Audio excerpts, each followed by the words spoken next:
In an ancient story from Greek mythology, Aurora, the goddess of the dawn, loses her son in a battle. When she hears the news, she rushes to the king of the gods, Zeus, and says, "Zeus, even though I am not one of your most powerful goddesses, and even though the loss of my son may seem like a minor thing to you, nevertheless my heart is broken. Insignificant as I may be compared to the other gods and goddesses, please grant me two favors: that my son's death be honored, and that it never be forgotten." Zeus grants her wishes. On the day of her son's funeral, the sky becomes dark. The next day, when dawn awakes to another day, the world was covered with dew. But the dewdrops were not dew. They were dawn's tears for her dead son. From that day on, according to the legend, every morning dawn would shed tears for her son. And as she remembered and grieved, the whole world would be reminded of her loss.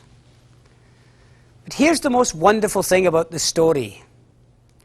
The daily teardrops did not stop dawn from rising every morning and doing her job of ushering in a new day, or put her in a helpless or degrading position. Instead, her tears were a daily expression of her sorrow. When people throughout the world saw the dewdrops, they knew that they were Aurora's tears for her dead son. In her tears, they saw their own sorrows. But then they proceeded to go about the day that dawn had ushered in and got on with their lives.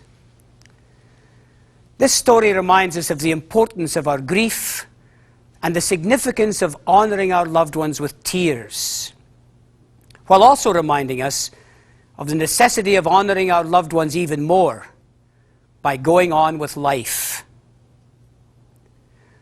Grief invites us to remember, not to forget. Memories are vitally important and yet often neglected. In this culture of ours, where we're frequently encouraged to try not to think or talk about death and dying, this statement is crucial. Grief invites us to remember. Hey, don't take my word for it. If you're a grieving person, ask yourself this question: am I thinking more about the person since they died, or am I thinking less about them? I think almost unanimously, grieving people would say that they're thinking about their loved one all the time. It's like they can't get them out of their mind. That happens for a reason. It is grief inviting us to remember. Sadly, we live in a culture that seems to encourage us to forget. The attitude seems to be that if we pretend that everything is normal, somehow we won't have to face the harsh realities that are part of a life-threatening situation or a death. People somehow decide not to talk about it and act as if nothing has happened. Surely this is the ultimate denial, for something has happened. Circumstances have meant that life has changed, and indeed will never be the same again. How can we come to terms with and accept the changes that have occurred, ones which we may not like or didn't want, but which are reality nonetheless? Sometimes in a crisis, we can only see the bad or the negative aspects of things, and there can be a temptation to focus the entire meaning of our lives according to that perspective. Have you noticed how people in any predicament seem to talk about that situation all the time? In times of national tragedy or crisis, TV stations bombard us with the news, breaking news, updates on the news, analysis about the news, analysis about the analysis about the news, news about how the news is being accepted. A seemingly never-ending coverage of the situation, which many people watch constantly. It's as if this is the only topic of conversation, and they talk about the same things over and over repeatedly. Well, while I have my own thoughts about some of these methods, they can serve a purpose. Memories can help us come to terms with a situation in several ways. Retelling the story can help to make it believable. Often when we hear bad news or some crisis happens, our initial reaction is to say, "I don't believe it." Such is the shocking impact that our mind seems unable to absorb it. Every time we hear the story again or have it confirmed in some way, it becomes more real, more believable. Memories help us put things into perspective. When we're in a difficult situation, we're inclined to think only of that situation. It's constantly on our minds. Often, all we can see is our current situation and the misery associated with it. Memories help us see another picture, often a much happier one. Let me illustrate this important point this way. In the days after my wife died, all I could think about was her death. All I could see was finding her on the floor of our kitchen, seeing her at the hospital or at the funeral home. And these, believe me, were not happy memories. Many times when we think about our loved ones, the only picture that comes to mind are images of the death. Or even more difficult, we recall them in the last weeks or months of an illness when they were suffering. And that's all we can think about. It's not a pretty picture. And yet it's often the one, sometimes the only one that we see. So whenever someone mentions the person or the situation, automatically we remember the death. And that's difficult for us, and it's emotional. Now that picture cannot be erased. However, it can become part of a larger photograph album. For me, it took a long time for me to look past Michael in that coffin. Mm-hmm. It was incredibly, like, that's not the way it's supposed to be. And I kept wanting for him to, because he was a jokester, to jump up and say, "Just kidding," and it didn't happen. And then when I touched his skin, it was so cold. And then for the next few days where he was going to be, and everybody else was doing what they needed to do, I thought of him alone.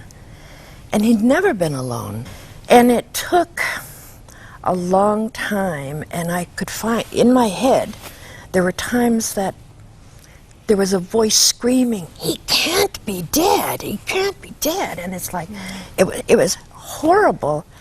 When I was ready to take back on clients, my first female client was struggling because her husband was dying. Right back. Mm-hmm. And then my first male client's name was Michael. Mm. So it was one of those things that, well, sooner or later I'm going to have to address these things. Mm. It gave me a better capability of being able to understand where they are.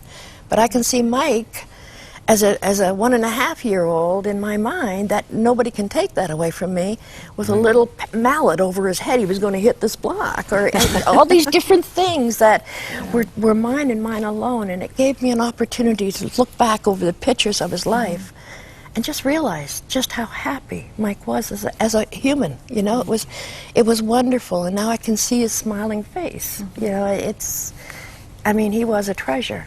When I'm working with grief groups, one of the things that we always do, usually the second or third week into the group, is have people bring the picture of the person who has died. And I always tell them, I don't want you to talk at all about the death. I want you to talk about the life of this person.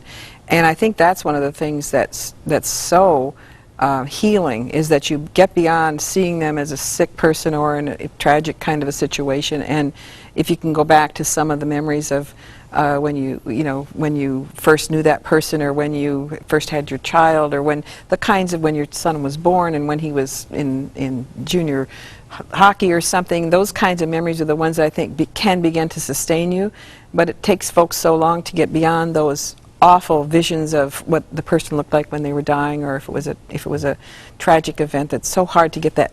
I found it very hard, because I was with my husband when he died, and I found it very hard to get that image of what it was like when he actually physically died out of my head, and I would come back to that a lot. So it took a while.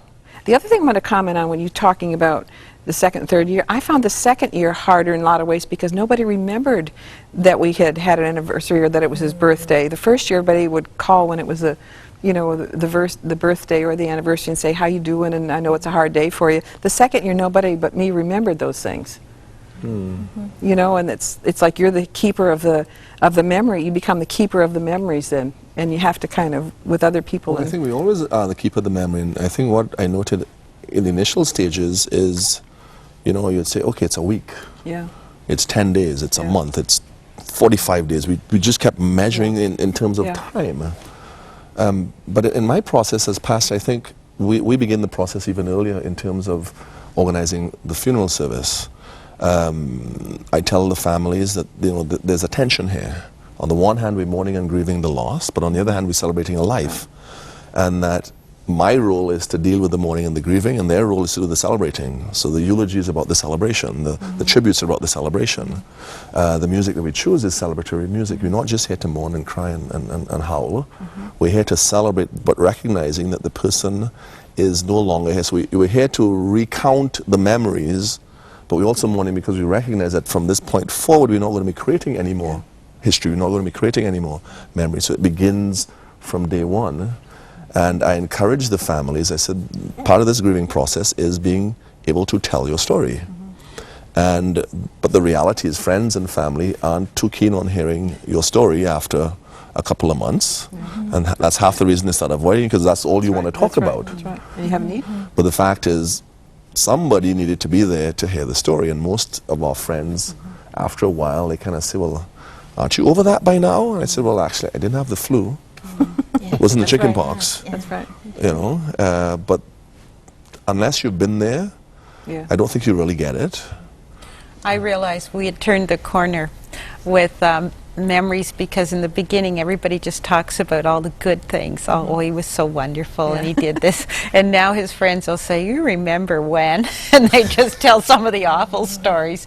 And they feel real comfortable now that, that we can go back and banter just like when he was alive. And you think that, and even with my daughters, they would be very teary for many things.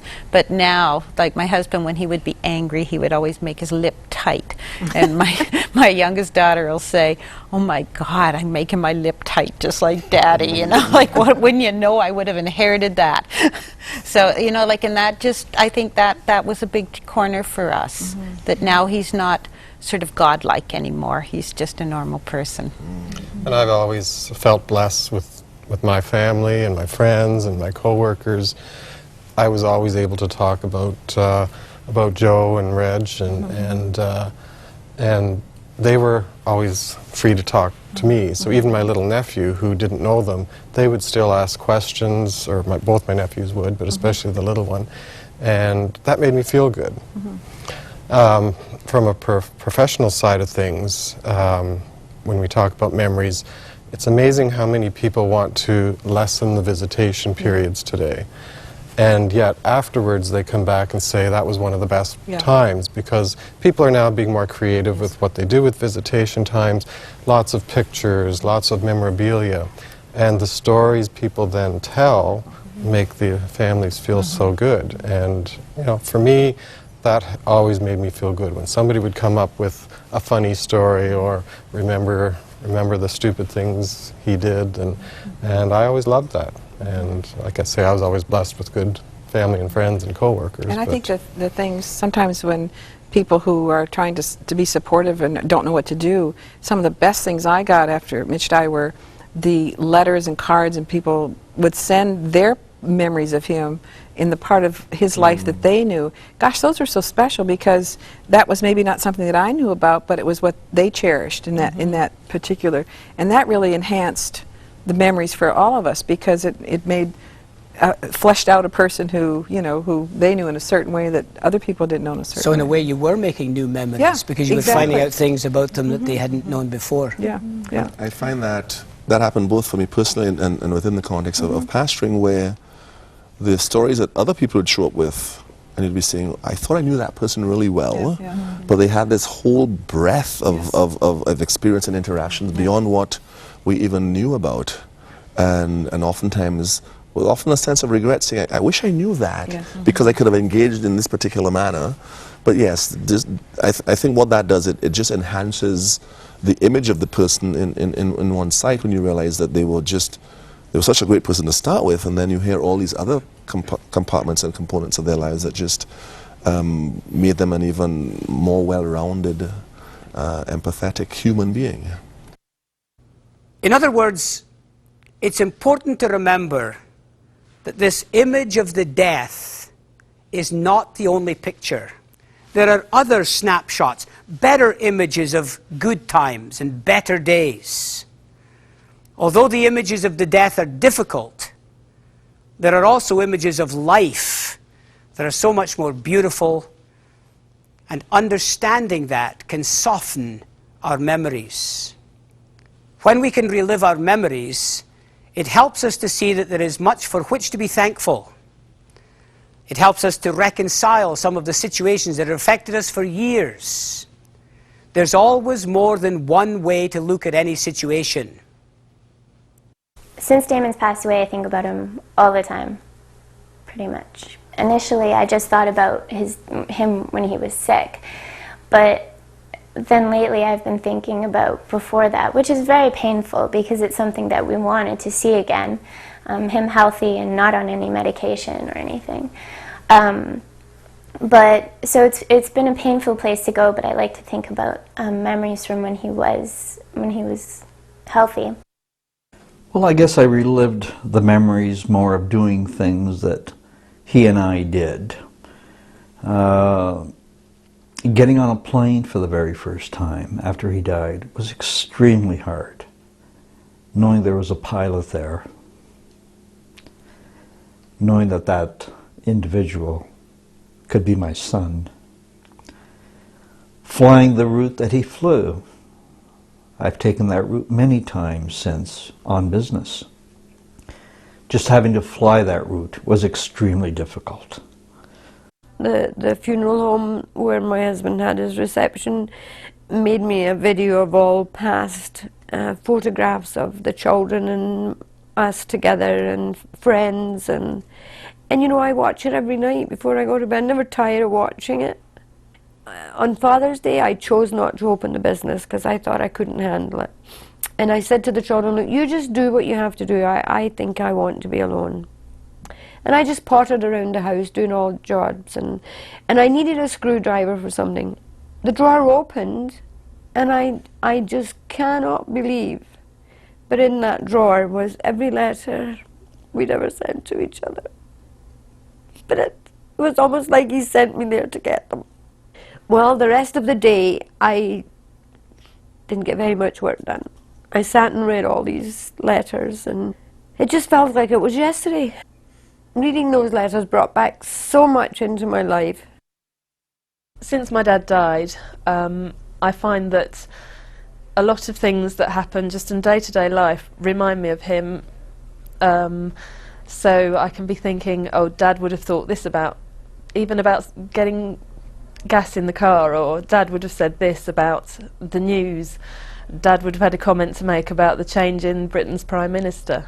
Dad would have had a say about most things that were going on, and it comes to mind all the time, really.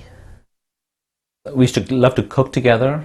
The memories I had with her, which was special, were we used to cook together, we used to take long walks together, we used to share a bottle of wine together.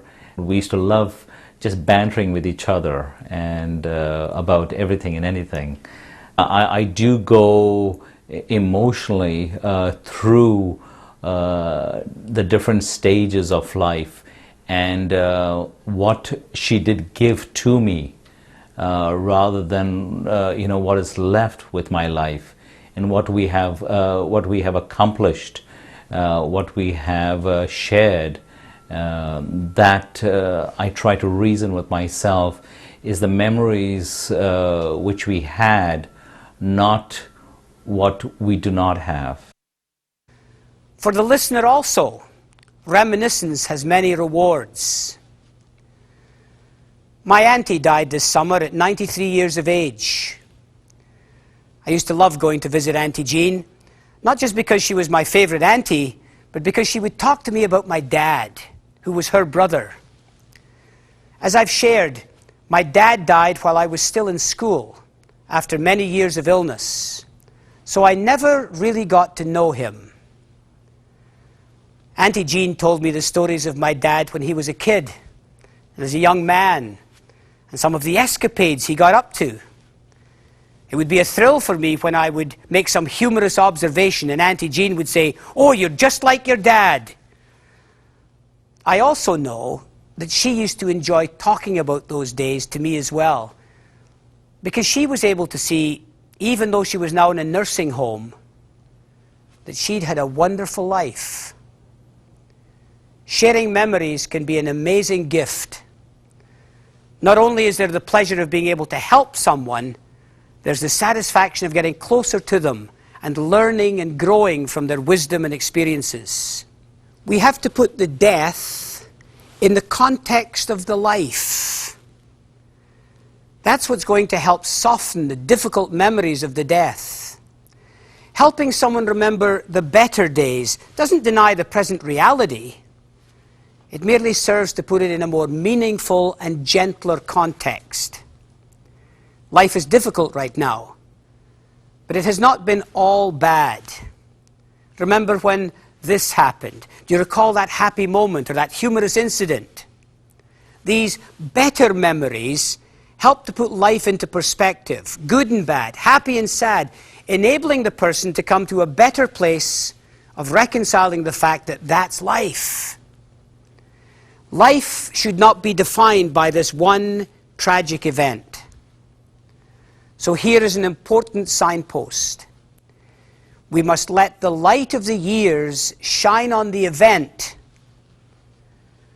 rather than letting the event cast its shadow on the years. Memories help us to broaden our outlook and see that sometimes there is another way to view things. These may be difficult days, but there have been other days, good and better days. Reliving the memories of those days helps bring the darkness of these current days into a different light. What is happening is bad, and when someone dies it can be tragic. But this should not define life. Just because a bad thing has happened doesn't mean that the whole of life is bad.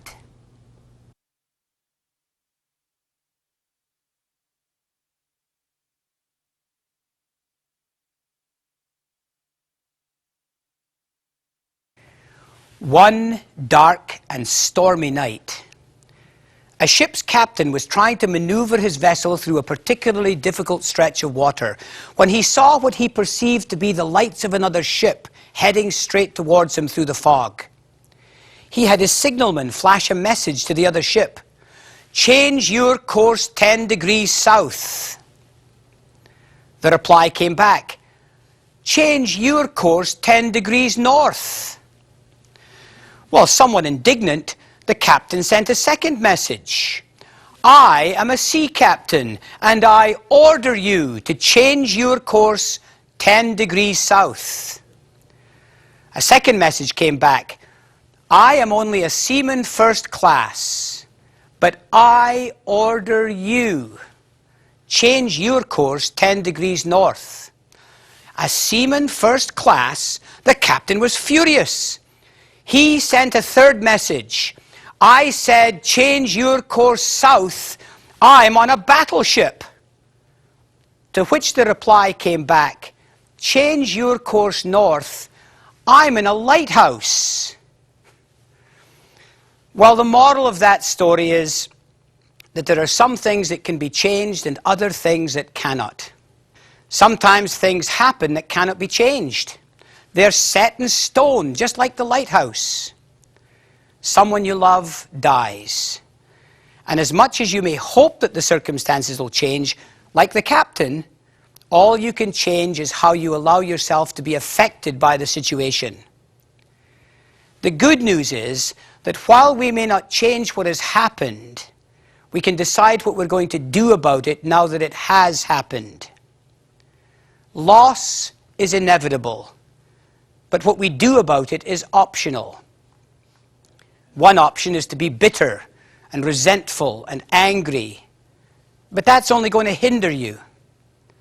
The real danger is not change or loss. The real danger is the possibility of not risking to live the rest of our lives. The greatest tragedy is to reach the end of your life and realize you've never really lived. I believe that we should not spend so much time grieving what we've lost that we fail to appreciate what we still have left. Don't allow looking back at the past to spoil what you have in the present. Enjoy what you still have, as well as grieving what you've lost. You know, the glass is not half full or half empty. It's actually both. The difference is only what you make up your mind to focus on. And the good news is that you get to decide. So choose life. Choose to focus on what you have left rather than on what you have lost. Choose to be thankful for the past, or choose to be forgiving if your past hasn't been so great. Choose to be resourceful and creative in the present. Choose to be hopeful for the future. You have a life. Find ways to make the most of what you have left.